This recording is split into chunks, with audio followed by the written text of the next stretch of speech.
विश्लेषक आणि पत्रकार अभय देशपांडे आता आपल्यासोबत आहेत। अभय सर, अशोक चव्हाण हे भाजप प्रवेश करतील अशी चर्चा गेल्या काही महिन्यांपासून सातत्याने बघायला मिळते आणि आता अशोक चव्हाण नॉट रिचेबल झालाय। तुम्ही कसं बघताय या घडामोडींकडे?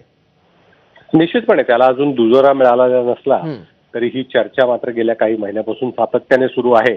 विशेषतः अशोक चव्हाण आणि त्यांच्याबरोबर किमान एक आमदार काँग्रेसचे हे भाजपात प्रवेश करणार असल्याची चर्चा काही दिवसांपासून सुरू होती, परंतु स्वतः अशोक चव्हाण यांनी याचं खंडन केलं होतं। पण आज सकाळपासून या संदर्भात त्यांच्याशी संपर्क साधण्याचा प्रयत्न करतोय आपण।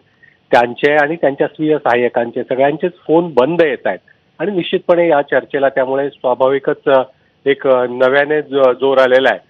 विशेषतः नांदेडमध्ये ते आता भाजपात आजच प्रवेश करणार असल्याची चर्चा आहे आणि त्यांच्या सोबत नांदेड जिल्ह्यातले काही काँग्रेसचे आमदार आणि मराठवाड्यातले एक दोन आमदार असतील आज, अशाच चर्चा चालू आहे। अद्याप तरी विधिमंडळाकडे किंवा विधिमंडळ सचिवालयाकडे त्यांचा राजीनामा पोहोचलेला नाहीये एवढं निश्चित, परंतु या संदर्भात अजून चर्चा खूप आहे। मला वाटतं की काही वेळात या संदर्भात अधिक स्पष्टता येऊ शकेल। बरोबर अभय सर, धन्यवाद तुमच्या माहितीसाठी, विश्लेषणासाठी। याबद्दल आणखी अपडेट्स आणि या सगळ्या घडामोडींचे आणखी कंगोरे जाणून घेण्यासाठी आपले